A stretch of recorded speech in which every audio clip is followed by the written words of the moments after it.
Tú no tienes dinero para este lugar, mamá. Nos estás avergonzando. Las palabras de Carlos atravesaron mi pecho como una cuchilla afilada.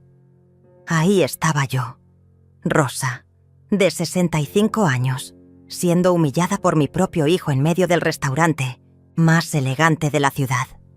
Elena, mi nuera, cruzó los brazos y se rió lo suficientemente alto para que las mesas cercanas la escucharan. Miren esa ropa vieja, esos zapatos gastados. Pobrecita, debe pensar que todavía tiene dinero. Su voz era puro veneno disfrazado de lástima. Los otros clientes comenzaron a susurrar, señalando discretamente en mi dirección. Sentí el rostro arder de vergüenza. Mi propio hijo, el niño que crié sola, trabajando 16 horas al día para darle todo, ahora me trataba como una mendiga. «Carlos, por favor», logré murmurar, pero él levantó la mano silenciándome. «No, mamá, basta de fingir que todavía eres alguien importante. Mírate, míranos a nosotros», gesticuló hacia Elena, que llevaba un vestido rojo carísimo, y luego hacia sí mismo, con su traje impecable.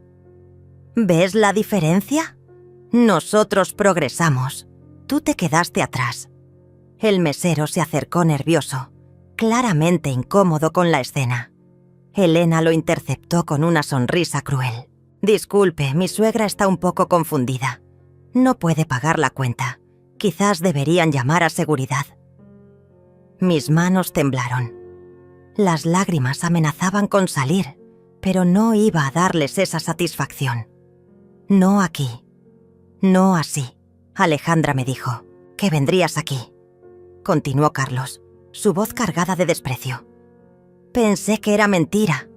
Una mujer de tu edad, pretendiendo comer en un lugar como este. Es patético, mamá». El restaurante entero parecía haberse detenido. Los cubiertos dejaron de chocar contra los platos. Las conversaciones se desvanecieron. Todos me miraban como si fuera un espectáculo. Una anciana loca que había perdido el juicio. Elena se inclinó hacia mí, sus labios curvándose en una sonrisa que helaba la sangre. «Rosa, cariño, sabemos que ya no tienes nada. Deja de pretender. Es hora de que aceptes la realidad». Pero entonces, justo cuando pensé que moriría de humillación, escuché pasos decididos acercándose por detrás. Una voz familiar, respetuosa, que cortó el silencio como un rayo de esperanza. «Buenas noches, señora Rosa. Bienvenida de vuelta». Elena derribó su copa de vino. El cristal se hizo pedazos contra el suelo de mármol y el líquido rojo se extendió como sangre a sus pies. Su rostro se puso pálido como la cera. Carlos se quedó congelado, su boca abierta en shock total. El gerente Manuel estaba ahí, con su uniforme impecable, haciendo una reverencia respetuosa hacia mí. «Su mesa reservada. Está lista, señora. ¿La acompañamos?» Todo había comenzado 3 meses atrás, en una tarde dorada de otoño que ahora me parecía una eternidad. Estaba en mi cocina, preparando el almuerzo dominical que tanto le gustaba a Carlos. El aroma de la carne asada llenaba toda la casa, mezclándose con el perfume de las flores del jardín que entraba por la ventana abierta. La mesa estaba puesta con mi mejor vajilla, esa de porcelana blanca con bordes dorados que había comprado años atrás cuando mi negocio de bienes raíces comenzó a prosperar. Los cubiertos de plata brillaban bajo la luz suave que se filtraba por las cortinas de encaje. Todo parecía perfecto, como siempre trataba de que fuera cuando mi familia venía a visitarme. Escuché el sonido familiar del auto de Carlos en el camino de entrada. Mi corazón se llenó de esa calidez que solo una madre puede sentir cuando ve llegar a su hijo. Alejandra, mi nieta de 17 años, fue la primera en entrar, corriendo hacia mí con esa sonrisa luminosa que siempre iluminaba mis días. «Abuela Rosa, huele delicioso», dijo abrazándome fuerte. Sus brazos delgados me rodearon con tanto Amor que por un momento sentí que todo en el mundo estaba bien. Carlos entró después, luciendo su traje gris elegante, siempre tan preocupado por su imagen. Me dio un beso en la mejilla, pero noté algo extraño en su mirada, una distancia que no había estado ahí antes. Elena llegó al último, sus tacones repiqueteando contra el suelo de madera del recibidor. «Rosa, qué casa tan acogedora», comentó Elena mientras sus ojos recorrían la sala de estar, con una expresión que no supe interpretar entonces. Ahora entiendo que estaba evaluando, calculando, midiendo el valor de cada objeto como un tasador silencioso. Durante el almuerzo, la conversación fluyó como siempre, pero había algo diferente en el aire. Elena hacía preguntas extrañas sobre mis finanzas, disfrazadas de preocupación maternal. «Rosa, ¿cómo andas económicamente? A tu edad, debe ser difícil manejar tantas propiedades sola». Carlos asentía con cada comentario de su esposa, como si hubieran ensayado la conversación. «Mamá, Elena tiene razón. Tal vez sea hora de que consideres simplificar tu vida, vender algunas propiedades, mudarte a algo más pequeño». Alejandra frunció el ceño, mirando a sus padres con confusión. «Pero abuela, tú siempre has manejado todo perfectamente. ¿Por qué querrías cambiar ahora?». La tensión se hizo palpable. Elena lanzó una mirada de advertencia a su hija, pero Alejandra no la captó. Mi nieta siempre había sido directa, sin filtros, incapaz de fingir lo que no sentía. «Alejandra, no te metas en conversaciones de adultos», la reprendió Carlos con una dureza que me sorprendió. Mi nieta se encogió en su silla, herida por el tono de su padre. Después del almuerzo, mientras preparaba café en la cocina, escuché voces susurrando en la sala. Me acerqué silenciosamente y pude captar fragmentos de la conversación entre Carlos y Elena. «Está empezando a mostrar signos de confusión. Necesitamos actuar antes de que sea demasiado tarde. La casa sola vale más de 2 millones». Mi sangre se heló. ¿Estaban hablando de mí? ¿De mi casa? Regresé a la cocina con las manos temblorosas, tratando de procesar lo que acababa de escuchar. Esa noche, después de que se fueron, no pude dormir. Caminé por mi casa, observando cada rincón, cada fotografía, cada mueble que había elegido con tanto cariño a lo largo de los años.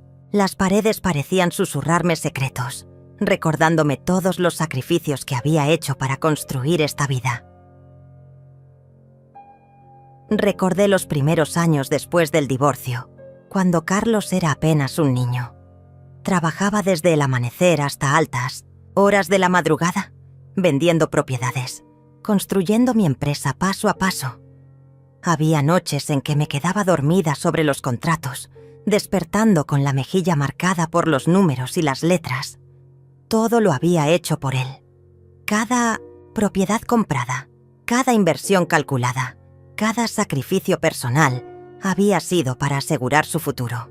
Y ahora, de alguna manera, él y Elena parecían ver todo eso como un obstáculo que remover. Los días siguientes fueron extraños. Carlos comenzó a visitarme con más frecuencia, pero sus visitas se sentían diferentes. Ya no venía a conversar o a pasar tiempo conmigo. Llegaba con papeles, con sugerencias, con una sonrisa que no llegaba a sus ojos. «Mamá, encontré una casa de retiro maravillosa», me dijo una tarde, extendiendo un folleto brillante. «Mira qué jardines tan hermosos. Tendrías compañía todo el tiempo, actividades organizadas». «No necesito una casa de retiro, Carlos. Estoy perfectamente bien aquí». «Pero mamá, esta casa es demasiado grande para ti. Los gastos de mantenimiento, la seguridad. Sería mucho más práctico si...» «Sí que, Carlos, si me dieras poder legal, solo para ayudarte a manejar las cosas más complicadas». Ahí estaba, la verdad desnuda, cruda, dolorosa. Mi propio hijo quería que le entregara el control de mi vida. Las semanas que siguieron fueron como caminar sobre vidrio roto. Cada día descubrí algo nuevo que me helaba la sangre. Todo comenzó cuando decidí revisar mis estados de cuenta bancarios, algo que hacía religiosamente cada mes desde que comencé mi negocio. Estaba sentada en mi escritorio de caoba, el mismo donde había firmado mi primer contrato de venta hace 30 años, cuando noté algo extraño. Había transferencias que no recordaba haber autorizado. Pequeñas al principio, 500 aquí, 1000 allá. Cantidades que podrían pasar desapercibidas si no fueras tan meticulosa como yo. Mis manos temblaron mientras marcaba el número del banco. La voz amable de la representante me confirmó lo que más temía. Señora Rosa, esas transferencias fueron autorizadas por su hijo Carlos. Él tiene acceso a su cuenta como contacto de emergencia desde hace 2 años. ¿Contacto de emergencia? Yo nunca había autorizado eso. Mi mente corrió hacia atrás, tratando de recordar cuándo pudo haber ocurrido. Entonces lo recordé. El año pasado, cuando me hospitalizaron por una neumonía. Carlos había manejado algunos de mis asuntos mientras me recuperaba. Aparentemente, había aprovechado para añadirse como autorizado en mis cuentas. Esa misma tarde, Elena llegó con una sonrisa radiante y un ramo de flores artificiales. Las flores reales siempre habían sido mi debilidad, pero estas eran plásticas, frías, sin vida, como su sonrisa. Rosa, querida, tengo noticias maravillosas, anunció mientras se acomodaba en mi sofá como si fuera su propia casa. Carlos y yo hemos estado hablando con un abogado sobre cómo proteger mejor tus activos, con todos los estafadores que andan sueltos. Una mujer de tu edad necesita protección. ¿Protección de qué, Elena? Bueno, ya sabes, la demencia senil, las decisiones impulsivas, los vendedores que se aprovechan de los adultos mayores. Sus palabras eran miel envenenada, dulces en la superficie, pero letales por dentro. Me mostró unos documentos que había traído. Solo necesitamos que firmes aquí y aquí y aquí. Es solo para tu tranquilidad, Rosa. Carlos podrá manejar tus propiedades si algo te pasa. Por primera vez en semanas, sonreí genuinamente. Gracias por preocuparse, Elena, pero no voy a firmar nada hoy. Necesito tiempo para revisar estos documentos con mi propio abogado. Su sonrisa se desvaneció como pintura barata bajo la lluvia. Rosa, no creo que entiendas la urgencia. Estas cosas toman tiempo, y a tu edad... A mi edad tengo la experiencia suficiente para no firmar documentos sin leerlos primero. La interrumpí con voz firme. Elena se fue esa tarde con los papeles, sin firmar bajo el brazo, pero su expresión me dijo todo lo que necesitaba saber. Ya no era la nuera respetuosa que fingía ser. Las máscaras estaban comenzando a caerse. Esa noche llamé a Eduardo, mi abogado de confianza desde hace 15 años. Su voz seria me confirmó mis peores sospechas. Rosa, estos documentos son básicamente un poder general absoluto. Si hubieras firmado esto, Carlos tendría control total sobre todas tus propiedades, tus cuentas bancarias, incluso tus decisiones médicas. Podrías quedarte sin nada de la noche a la mañana. El suelo pareció desvanecerse bajo mis pies.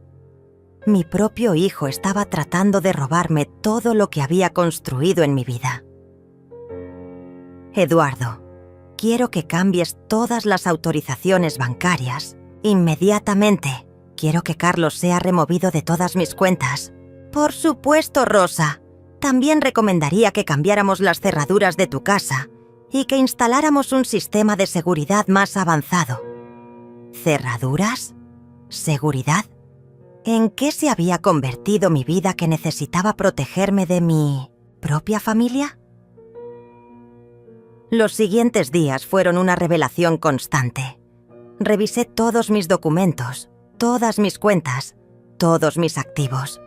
Había sido sistemático. Carlos había estado preparando este golpe durante meses, tal vez años. Encontré copias de llaves que no recordaba haber dado. Había facturas de un cerrajero que nunca había contratado. Había visitas de tasadores a mis propiedades que jamás había autorizado. Habían estado evaluando mi patrimonio como buitres circundando una presa. Pero lo que más me dolió descubrir fue el expediente médico falso que encontré en el escritorio de Carlos cuando fui a su oficina a confrontarlo. No estaba ahí, pero su secretaria me permitió esperarlo en su despacho. Ahí, sobre su escritorio, había un reporte psiquiátrico a mi nombre. Según el documento, yo sufría de demencia senil progresiva, tendencias paranoides y pérdida significativa de la capacidad de juicio. Estaba fechado 3 semanas atrás y firmado por un doctor que nunca había visto en mi vida. Mis manos temblaron mientras leía línea tras línea de mentiras sobre mi estado mental. Según este reporte, yo era una anciana confundida que representaba un peligro para sí misma y para otros si se le permitía manejar asuntos financieros. Tomé fotografías del documento con mi teléfono, guardé las evidencias y salí de ahí sin esperar a Carlos. Mi corazón latía tan fuerte que temí que se me saliera del pecho. Esa noche, en la soledad de mi casa, lloré por primera vez en años. No lágrimas de autocompasión, sino lágrimas de traición profunda. El niño que había criado, que había amado incondicionalmente, estaba destruyendo mi vida metódicamente. Pero las lágrimas duraron solo esa noche. Al amanecer, una furia fría y calculada había reemplazado la tristeza. Si Carlos quería jugar sucio, yo le enseñaría cómo se jugaba realmente. La escalada comenzó 3 días después de mi descubrimiento.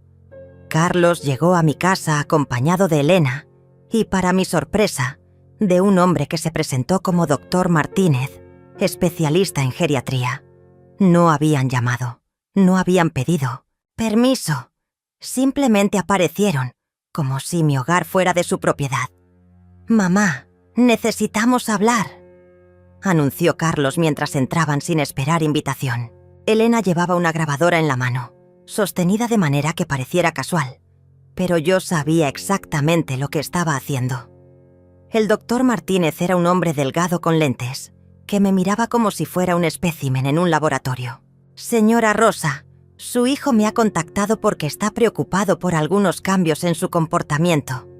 «¿Qué cambios?», pregunté, manteniendo mi voz calmada aunque por dentro hervía de indignación. Elena se adelantó, su voz goteando falsa. Preocupación. «Rosa, querida, ayer fuiste al banco y armaste una escena terrible. Gritaste a los empleados, los acusaste de robar tu dinero. La gerente tuvo que llamar a seguridad». «Mentira». Una mentira tan descarada que me quedé sin palabras por un momento. Yo había ido al banco, sí, pero había sido perfectamente civilizada mientras removía a Carlos de mis cuentas. «Eso no es verdad», dije firmemente. Carlos suspiró teatralmente. «Mamá, también hemos recibido llamadas de tus vecinos. Dicen que has estado gritando sola en el jardín, hablando con personas que no están ahí». Otra mentira. Yo hablaba con mis plantas mientras las regaba, una costumbre que tenía desde hace años y que mis vecinos conocían perfectamente. El doctor Martínez tomó notas en una libreta. «Señora Rosa, ¿podría decirme qué día es hoy?» «Jueves, 15 de marzo», respondí sin vacilar. «¿Y quién es el presidente actual?» Contesté correctamente cada una de sus preguntas, pero podía ver en sus ojos que las respuestas no importaban. Ya había tomado su decisión antes de llegar. «Mamá», continuó, «Carlos, hemos encontrado la solución perfecta. Villa Esperanza es una comunidad asistida de lujo.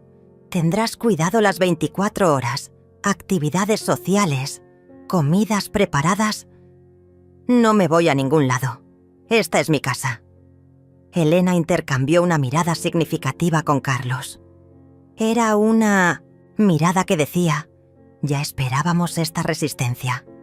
Rosa, el doctor Martínez puede certificar que necesitas supervisión constante, dijo Elena con voz melosa.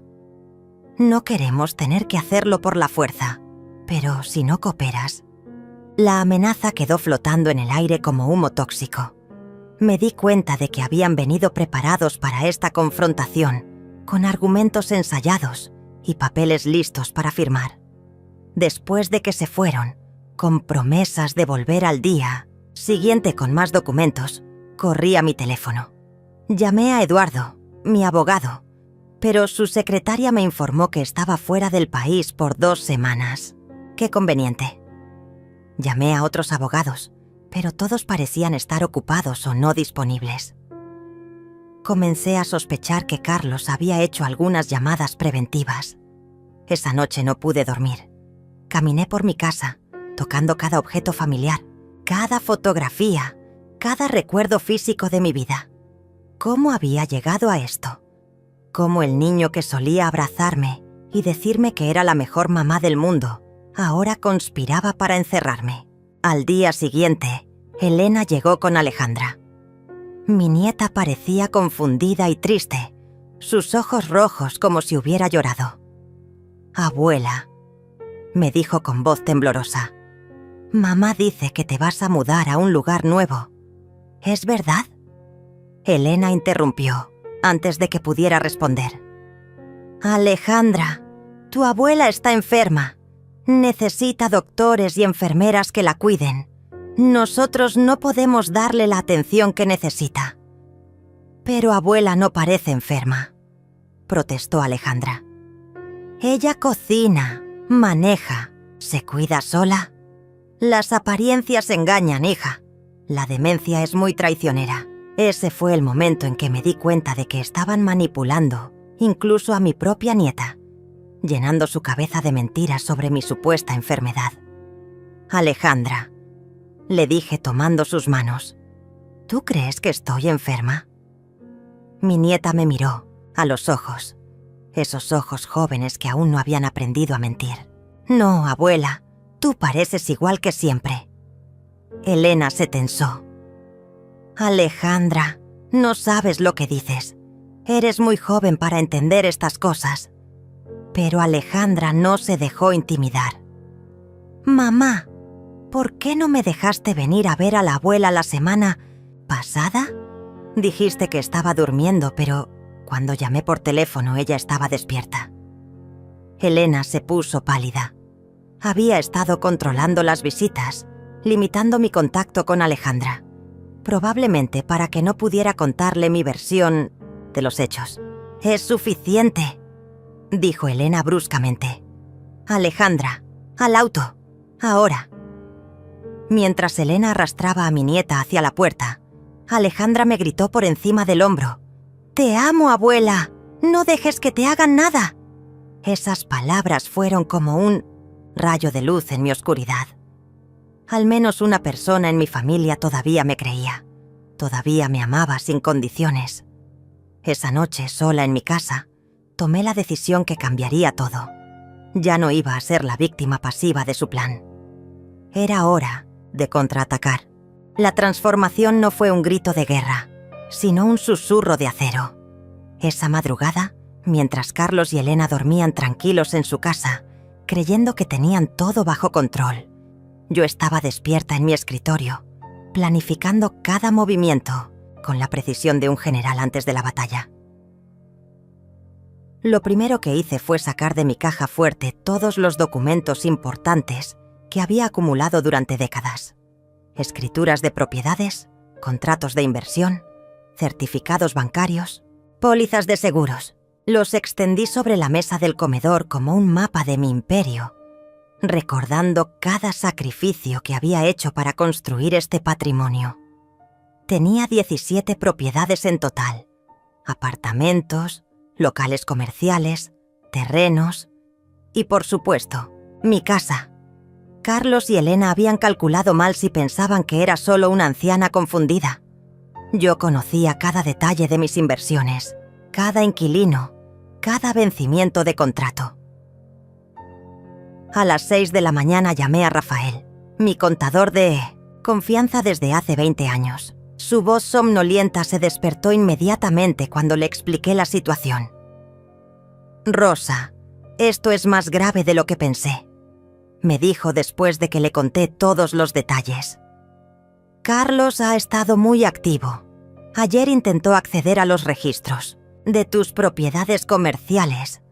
Por suerte, nunca le dimos acceso a esos archivos. ¿Qué más necesito saber, Rafael? Hay algo más. Elena ha estado preguntando por ahí sobre el valor de tu casa. Contrató a un tasador la semana pasada, haciéndose pasar por ti. Dijo que querías vender rápidamente por problemas de salud». Mi sangre se heló. No solo estaban planeando encerrarme, sino que ya estaban valuando mis propiedades para venderlas. «Rafael, necesito que hagas algo por mí. Quiero transferir la propiedad de la casa a un fideicomiso, hoy mismo. ¿Estás segura, Rosa? Eso significaría que técnicamente ya no serías la propietaria directa». «Exactamente. Que trate de vender algo que ya no es mío». Después de colgar con Rafael, hice algo que no había hecho en años. Cambié todas las cerraduras de mi casa. Llamé a un cerrajero de confianza y le pagué extra para que viniera inmediatamente. Mientras él trabajaba, yo empaqué discretamente los documentos más importantes en una maleta pequeña. A las 10 de la mañana, tal como esperaba, apareció Carlos con Elena y 2 hombres que no reconocí. Los vi llegar desde la ventana de mi dormitorio del segundo piso. Carlos usó su llave en la puerta principal, pero cuando no pudo abrirla, su cara de confusión fue casi cómica. Bajé las escaleras lentamente, como si fuera cualquier día normal, y abrí la puerta con una sonrisa serena. «Buenos días, Carlos. Buenos días, Elena». «Mamá, ¿por qué no funciona mi llave?» «Porque cambié las cerraduras. Es mi casa, ¿no?». Los 2 hombres que acompañaban a Carlos se adelantaron. Uno de ellos se presentó como trabajador social, el otro como especialista en traslados de personas mayores. Habían venido preparados para llevarme a la fuerza si era necesario. «Señora Rosa», dijo el trabajador social con voz profesional pero fría. «Tenemos una orden de evaluación médica urgente. Necesita venir con nosotros para una revisión completa». «¿Qué orden? ¿Firmada por quién?». Elena sacó unos papeles de su bolso. «El doctor Martínez consideró que tu comportamiento errático de ayer representa un peligro.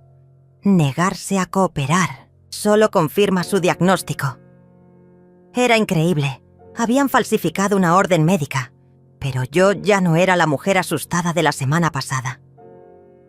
«Caballeros», les dije con voz calmada, «me temo que han sido engañados. Estos papeles no tienen validez legal.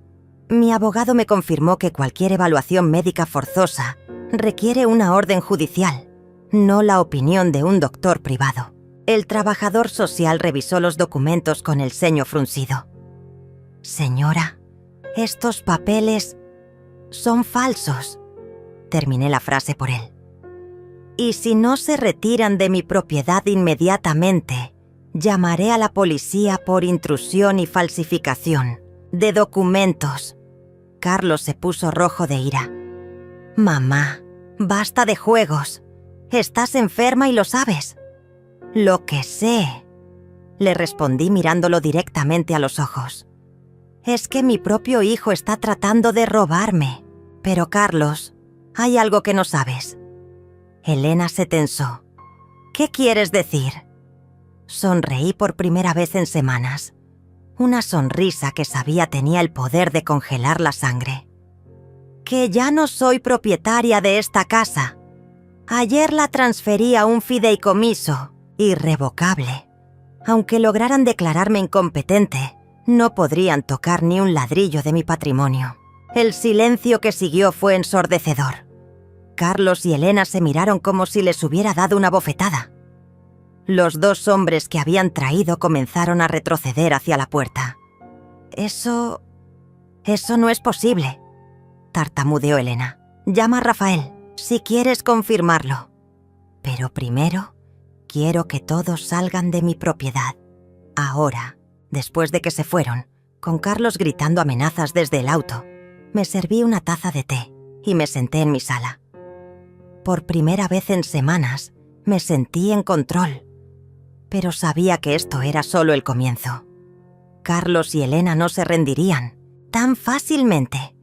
Tenían que tener un plan B, y yo necesitaba estar preparada para lo que vendría después.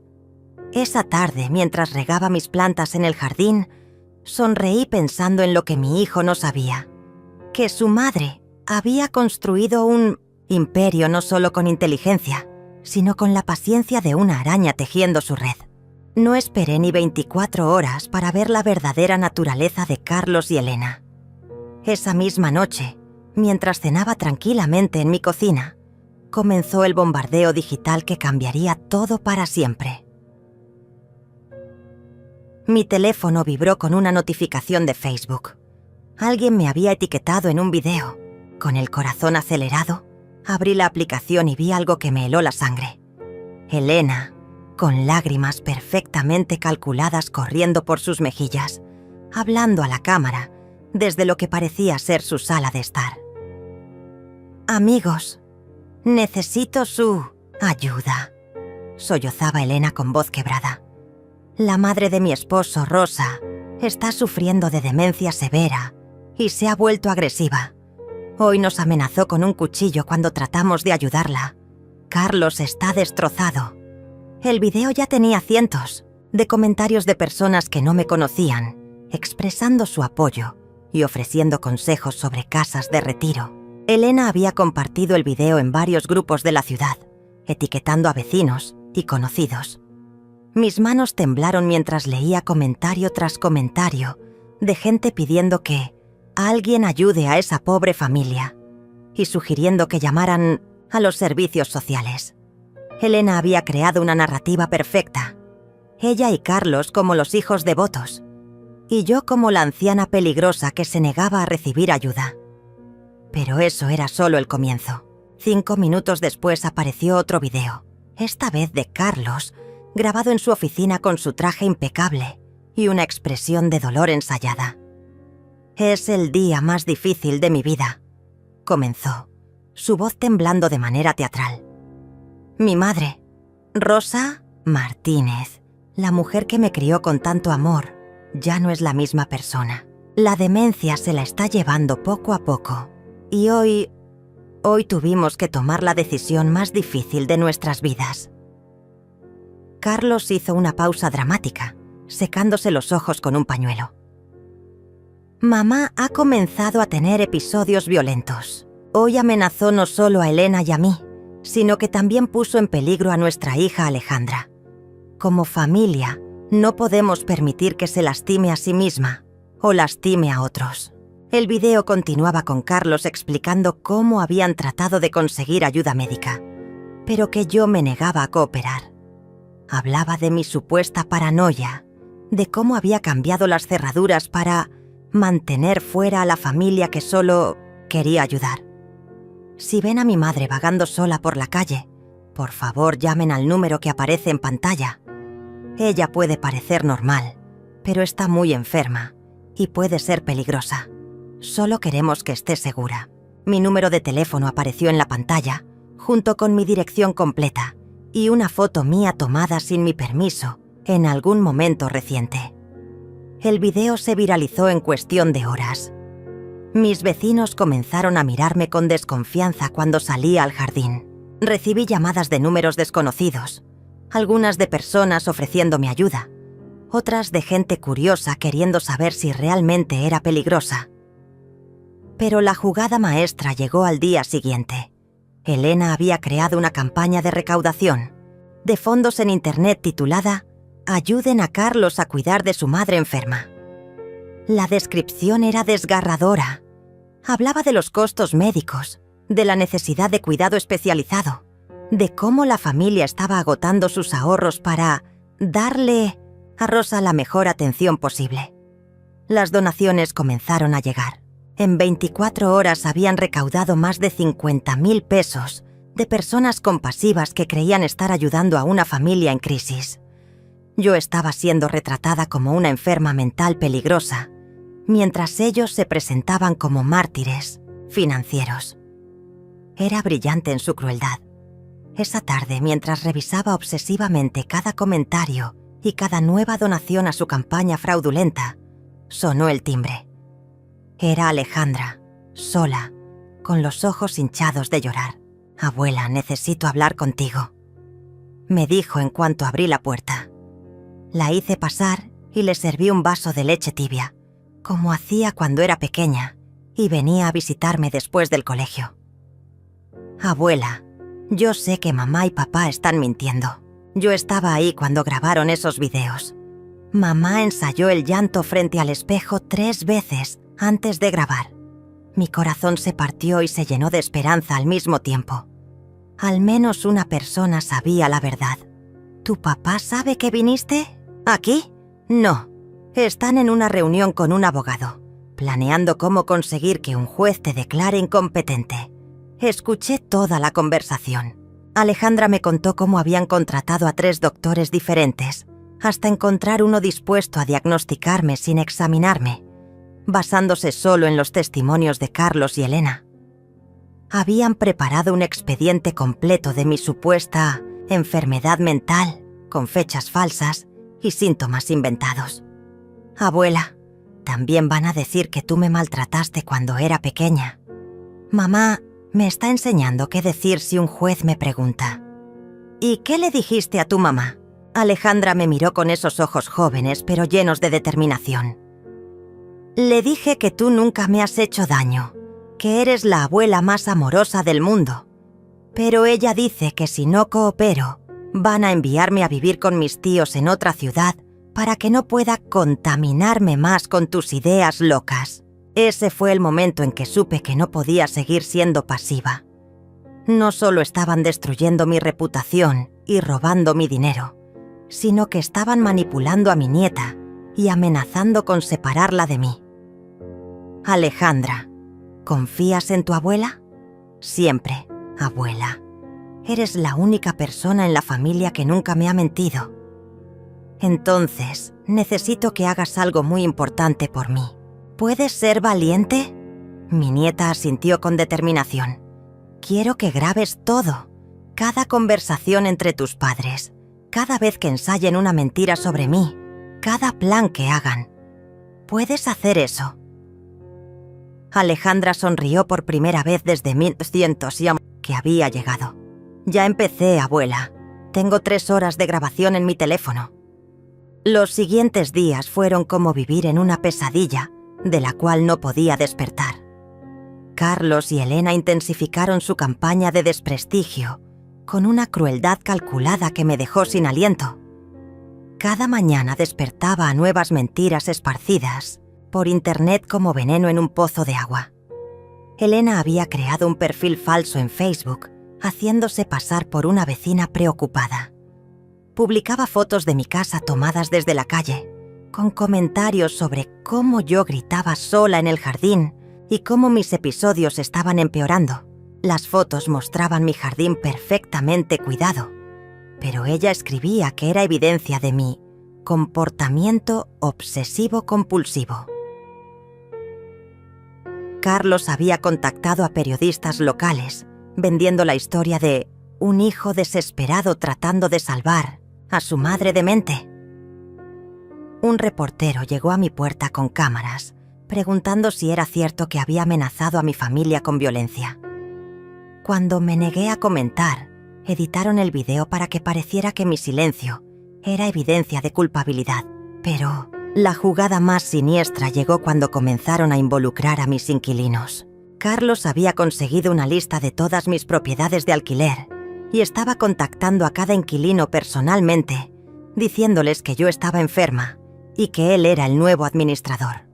Algunos inquilinos, confundidos por los videos virales, comenzaron a pagarle la renta directamente a él. Cuando me enteré de esto a través de Rafael, mi contador, supe que habían cruzado la línea final. No solo estaban robando mi dinero, sino que estaban cometiendo fraude activo, usando mi supuesta enfermedad como excusa para apropiarse de mis ingresos. Rosa, me dijo Rafael por teléfono, su voz tensa de preocupación. Han presentado una demanda civil alegando que eres incompetente para manejar tus propios asuntos. Tienen testimonios de 3 doctores que nunca te han examinado, declaraciones juradas de supuestos vecinos que dicen haberte visto comportándote de manera errática. ¿Qué tan grave es esto, Rafael? Muy grave. Si un juez acepta sus argumentos, podrían conseguir una orden de tutela temporal. Eso significaría que Carlos tendría control legal sobre toda tu vida hasta que se resuelva el caso. Esa noche, mientras estaba sentada en mi sala revisando todos los documentos legales, Alejandra llegó a través de la puerta del jardín trasero. Había aprendido a venir sin que sus padres lo supieran, usando el sendero que conectaba mi casa con el parque público. «Abuela, tengo algo terrible que contarte», me dijo con voz temblorosa. «Papá y mamá están planeando algo para mañana. Escuché toda la conversación». Me mostró su teléfono, donde había grabado una conversación de 40 minutos entre Carlos y Elena. En la grabación, discutían los detalles finales de lo que llamaban el plan definitivo. «Mañana vamos a llevar a un equipo de evaluación mental a su casa», decía la voz de Carlos en la grabación. «Tengo contactos en el hospital que pueden certificar que es un peligro para sí misma y para otros. Una vez que tengan la orden, la sedamos si es necesario y la internamos». La voz de Elena respondía con escalofriante frialdad. «¿Y si se resiste? ¿Y si llama a la policía?» Ya me encargué de eso. Hablé con el oficial Mendoza. Le mostré los videos. Le expliqué que mamá tiene episodios violentos. Si llama a la policía van a asumir que está teniendo un brote psicótico. Perfecto. Una vez que esté internada, tendremos al menos 6 meses para vender todas las propiedades antes de que pueda objetar legalmente. Alejandra detuvo la grabación, sus ojos llenos de lágrimas. «Abuela, van a venir mañana a las 10 de la mañana. Mamá ya empacó una maleta con ropa tuya. Dicen que es para tu propio bien». Sentí como si el mundo se desplomara a mis pies. Habían planeado cada detalle, corrompido funcionarios, falsificado documentos médicos e incluso manipulado a la policía local. Era un plan perfecto ejecutado por personas que conocían exactamente mis debilidades y vulnerabilidades. Pero había una cosa que no habían calculado: el poder de una abuela que lucha por proteger a su nieta. «Alejandra, escúchame con mucha atención», le dije tomando sus manos. «Mañana temprano vas a ir a la escuela como cualquier día normal. No importa lo que veas o escuches, no regreses a casa hasta que yo te llame. ¿Puedes prometerme eso? ¿Qué vas a hacer, abuela?» Voy a darles exactamente lo que esperan, pero no de la manera que ellos piensan. Esa noche no dormí. Pasé las horas preparando todo para lo que sería el último acto de esta horrible obra de teatro. Empaqué una maleta con mis documentos más importantes. Transferí fondos de emergencia a una cuenta que Carlos no conocía y hice una llamada que cambiaría todo. «Eduardo, sé que estás fuera del país, pero necesito que me hagas un favor. Urgente desde donde estés», le dije a mi abogado a través de una llamada internacional. «Rosa, ¿qué pasa? Son las 3 de la mañana aquí». «Mañana van a tratar de internarme por la fuerza. Tengo grabaciones de todo, evidencia de fraude, documentos falsificados. Necesito que contactes a los medios nacionales y a la fiscalía. Esto va a ser más grande que un simple caso de abuso de ancianos». «Dios mío, Rosa, ¿estás segura de que quieres hacer esto público? Eduardo, no solo están tratando de robarme, están usando mi supuesta enfermedad para cometer fraude masivo. Han corrompido funcionarios públicos y están manipulando a mi nieta. Esto no es solo personal, es criminal. Cuando colgué el teléfono, me sentí más calmada de lo que había estado en semanas. Mañana, cuando Carlos y Elena llegaran con su equipo de especialistas, yo estaría lista para ellos. Pero no de la manera que esperaban. A las 9:30 de la mañana, exactamente media hora antes de que llegaran, ejecuté mi plan con la precisión de un relojero suizo. Todo lo que había preparado durante las últimas semanas estaba a punto de converger en un momento que definiría no solo mi futuro, sino el de toda mi familia. Me vestí con mi mejor traje sastre, el mismo que había usado para firmar mi primer gran contrato de bienes raíces hace 30 años. Me maquillé cuidadosamente, me peiné con elegancia y me puse los aretes de perlas que había heredado de mi madre. Si iba a enfrentar a mis enemigos, lo haría con la dignidad intacta.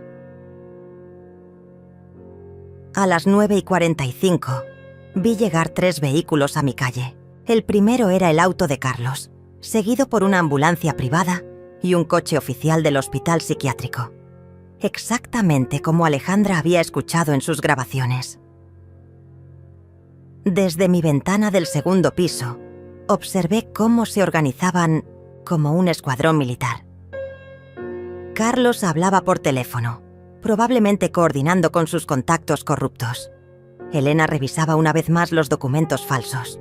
2 enfermeros sacaron una camilla de la ambulancia, junto con lo que parecían ser correas de sujeción. Mi corazón latía con fuerza, pero no de miedo. Era la adrenalina de alguien que está a punto de voltear completamente las cartas de la mesa. A las 10 en punto exacto, tocaron el timbre. Bajé las escaleras lentamente, mi bolso colgando elegantemente de mi brazo, una sonrisa serena en mis labios. Abrí la puerta y los recibí como si fueran invitados, esperados a una fiesta de té. Buenos días, Carlos. Buenos días, Elena. Veo que trajeron compañía. Carlos parecía confundido por mi actitud calmada. Mamá, estos señores están aquí para ayudarte. Es hora de que recibas el tratamiento que necesitas.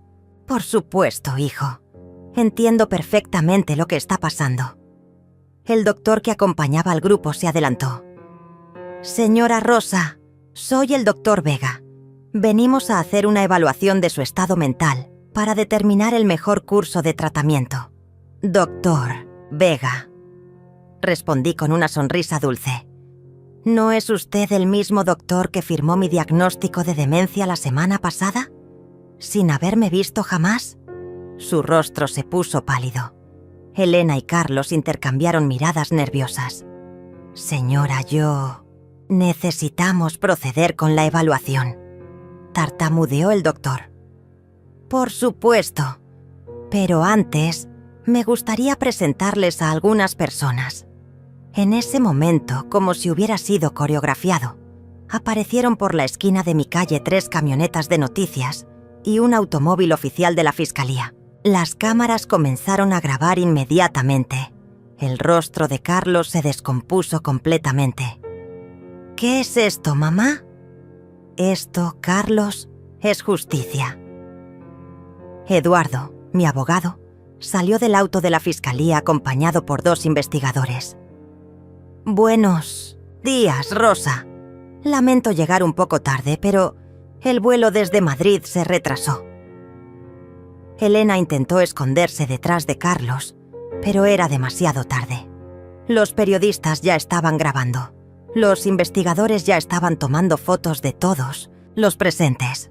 Doctor Vega, dijo uno de los investigadores mostrando su identificación. Necesitamos hablar con usted sobre algunos documentos médicos que aparentemente fueron falsificados. El doctor Vega trató de correr hacia la ambulancia, pero un oficial ya estaba bloqueando su camino.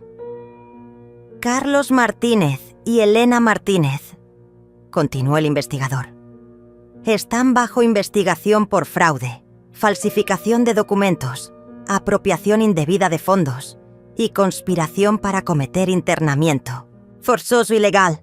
Los enfermeros que habían venido para llevarme soltaron la camilla y levantaron las manos, claramente sin saber que estaban participando en un crimen.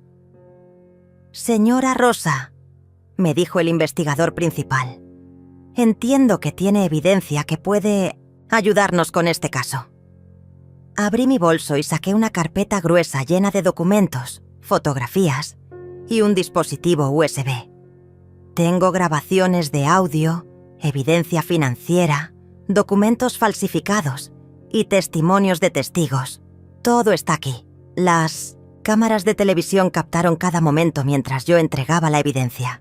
Carlos y Elena estaban siendo esposados, sus protestas de inocencia sonando huecas frente a la montaña de pruebas que había acumulado. «También tengo esto», agregué, sacando mi teléfono y reproduciendo una de las grabaciones que Alejandra había hecho.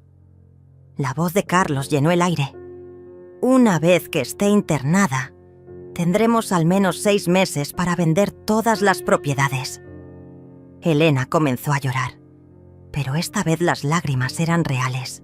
Carlos me miró con una mezcla de shock y algo que podría haber sido respeto, como si finalmente entendiera con quién había estado jugando. «Mamá», me dijo mientras lo metían en el auto policial. «¿Cómo supiste?» «Carlos», le respondí, con voz firme pero sin odio.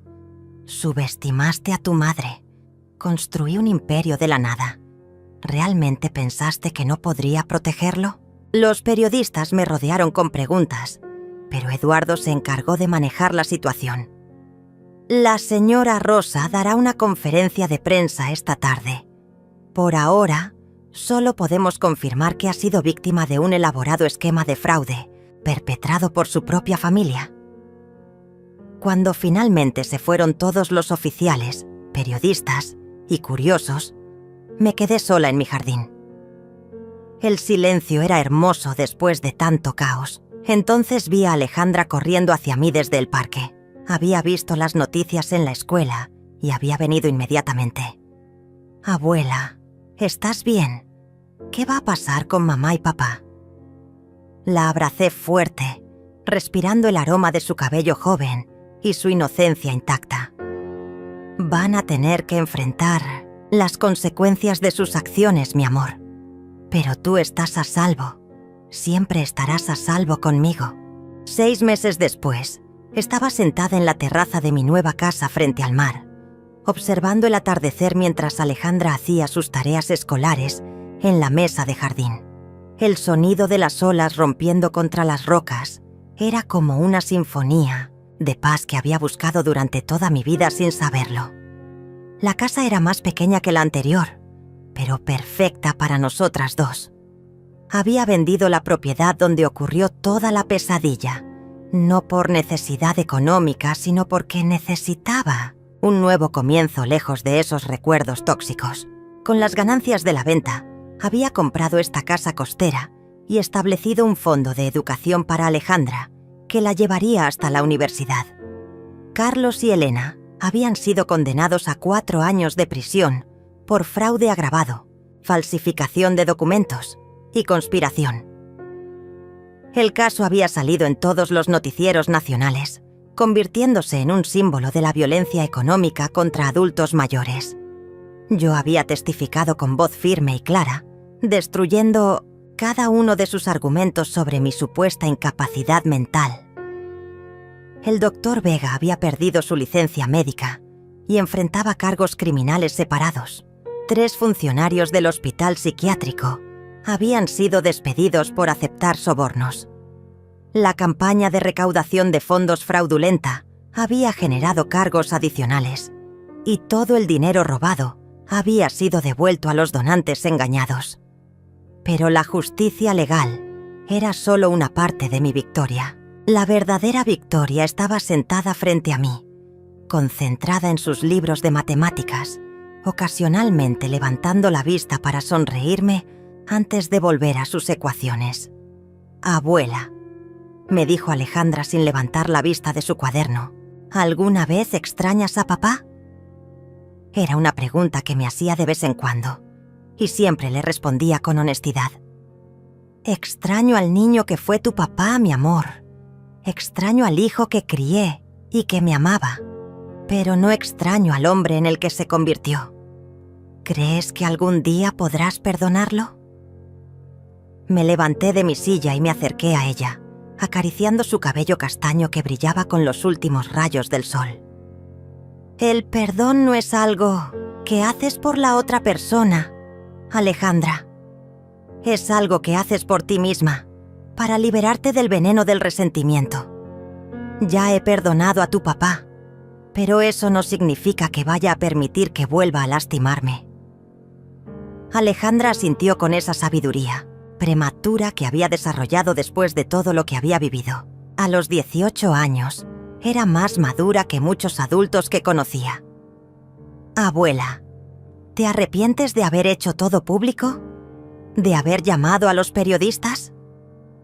Jamás, respondí sin vacilar. No solo me salvé a mí misma, sino que salvé a otras personas que podrían haber sido víctimas de esquemas similares. Desde que salió el caso, han arrestado a decenas de estafadores que usaban métodos parecidos para robar a adultos mayores. Era cierto. Mi caso había desencadenado una investigación nacional sobre el abuso financiero de ancianos. Había recibido cientos de cartas de otras personas que habían vivido situaciones similares, agradeciéndome por darles el valor de denunciar a sus propios familiares abusivos. También había recibido ofertas para escribir un libro, participar en documentales y dar conferencias sobre protección financiera para adultos mayores. Había aceptado algunas, no por el dinero, sino porque sabía que mi historia podía inspirar a otros a no rendirse nunca.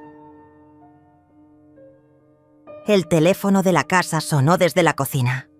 Alejandra corrió a contestar, como siempre hacía, y regresó con una sonrisa traviesa.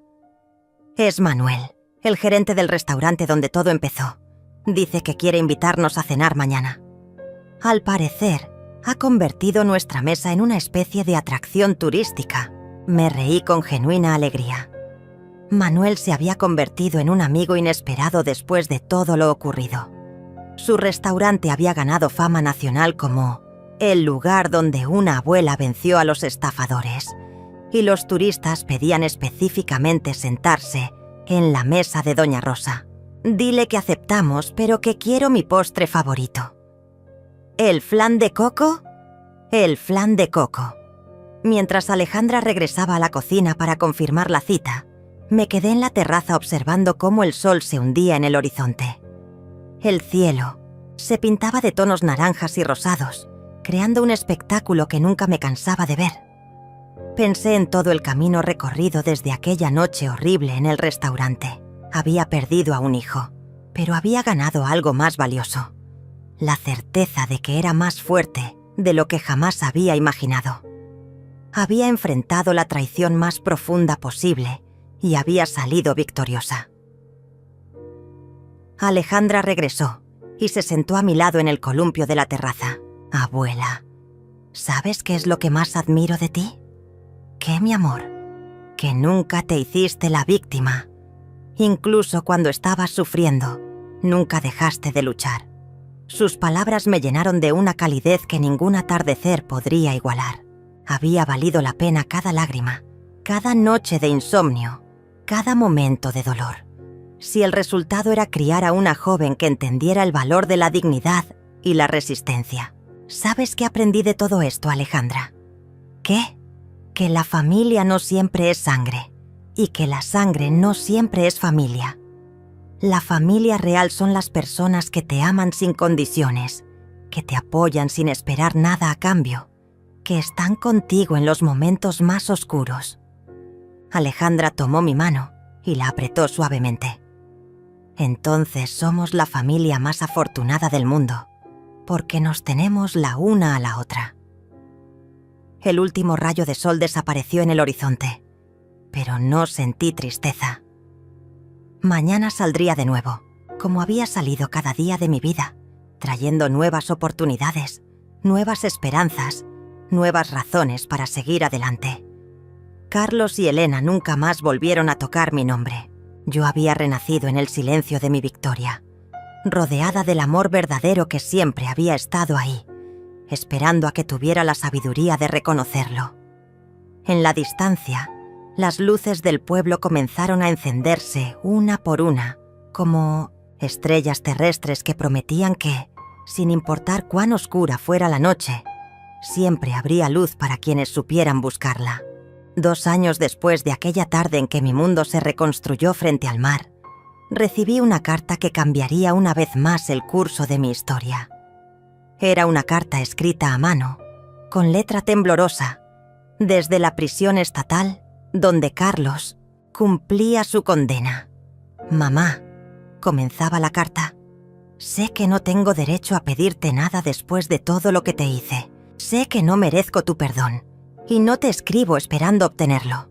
Te escribo porque finalmente entiendo lo que perdí». Alejandra, ahora de 20 años y estudiando administración de empresas en la universidad, estaba sentada conmigo en la terraza cuando abrí la carta. Había crecido hasta convertirse en una joven hermosa y determinada, con una fortaleza que me recordaba a mí misma a su edad. «¿Quieres que me vaya mientras la lees, abuela?» «No, mi amor. Ya no hay secretos entre nosotras». Continué leyendo en voz alta. «Durante estos 2 años en prisión, he tenido mucho tiempo para pensar. He hablado con psicólogos, he asistido a terapia de grupo, he leído libros sobre codependencia y manipulación. Ahora entiendo que Elena me envenenó lentamente contra ti, aprovechándose de mis inseguridades y mi ambición desmedida». Alejandra frunció el ceño. «Papá siempre busca a alguien más a quien culpar». «Espera, déjame terminar de leer. Pero eso no me exime de responsabilidad, mamá. Yo tomé las decisiones.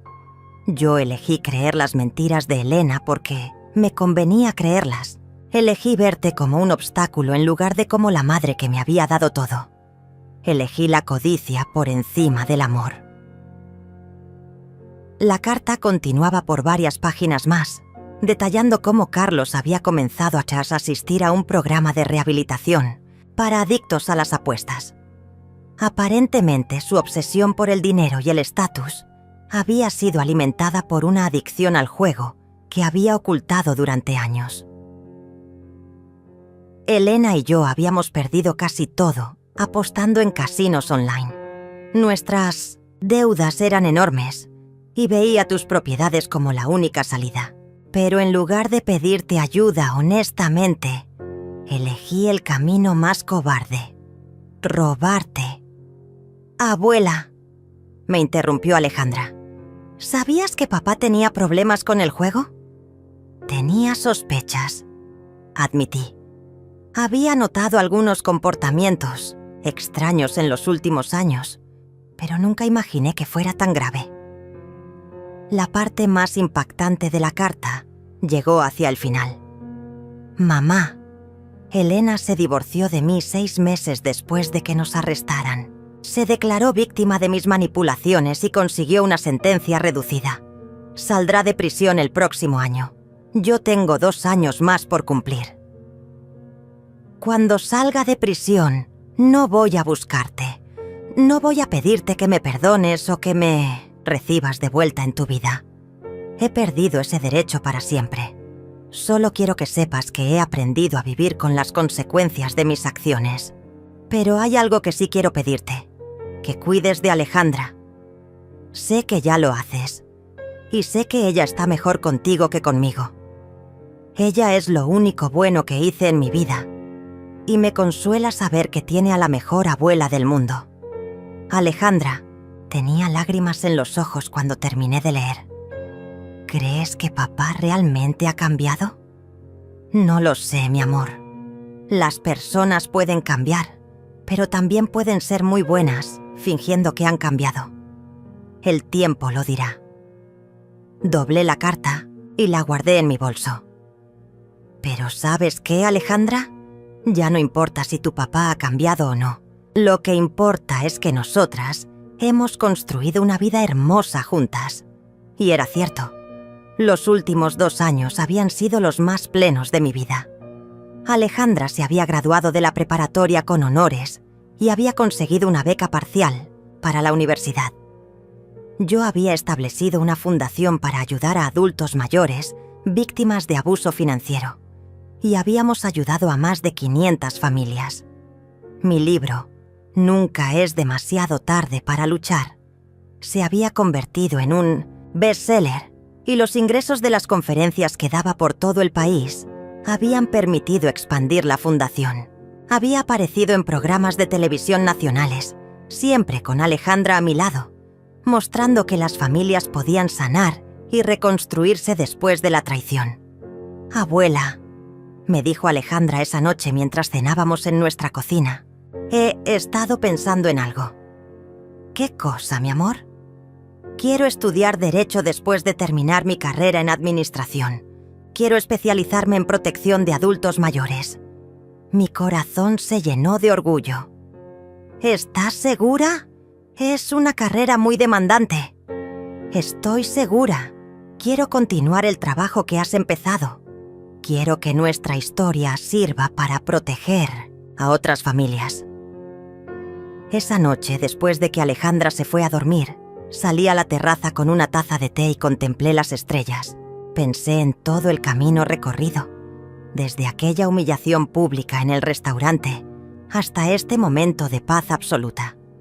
Había perdido a un hijo, pero había ganado una misión de vida. Había perdido la ilusión de una familia perfecta, pero había encontrado el amor verdadero e incondicional en mi nieta. Había perdido mi ingenuidad, pero había ganado una sabiduría que ahora compartía con miles de personas. Al día siguiente llegó otra carta, esta vez de Manuel, el gerente del restaurante. Me invitaba a la inauguración de un nuevo salón que había construido y que quería dedicar a todas las abuelas valientes del mundo. La placa de inauguración llevaría una frase que yo había dicho en una entrevista. «La dignidad no se negocia, se defiende». Sonreí mientras leía la invitación. Manuel había entendido algo que Carlos nunca comprendió: que el respeto verdadero no se compra, se gana a través de las acciones y se mantiene a través de la integridad. Esa noche, Alejandra y yo cenamos en la terraza bajo las estrellas, planificando nuestro futuro. Ella me contaba sus sueños de convertirse en abogada y yo le hablaba de mis planes de expandir la fundación a nivel internacional. «Abuela», me dijo mientras recogíamos los platos, ¿alguna vez te preguntas cómo habría sido todo si papá nunca hubiera tratado de robarte? Todos los días, admití. Pero ¿sabes qué he aprendido? Que no podemos construir el futuro lamentando el pasado. Solo podemos aprender de él y seguir adelante. ¿Y qué has aprendido? He aprendido que la traición más profunda puede convertirse en la libertad más grande. He aprendido que el amor verdadero no necesita documentos legales ni vínculos de sangre. Y he aprendido que nunca es demasiado tarde para empezar de nuevo. Alejandra me abrazó fuerte, y en ese abrazo sentí todo el amor que había estado buscando durante años sin saberlo. Carlos y Elena habían tratado de robarme mi patrimonio, pero sin querer me habían dado el regalo más grande: la oportunidad de descubrir mi verdadera fortaleza y de construir una relación auténtica con mi nieta. Mientras las olas seguían rompiendo contra las rocas y las estrellas brillaban sobre nosotras, supe que había ganado la batalla más importante de mi vida, la batalla por mi propia dignidad. Y esa victoria, nadie podría quitármela jamás.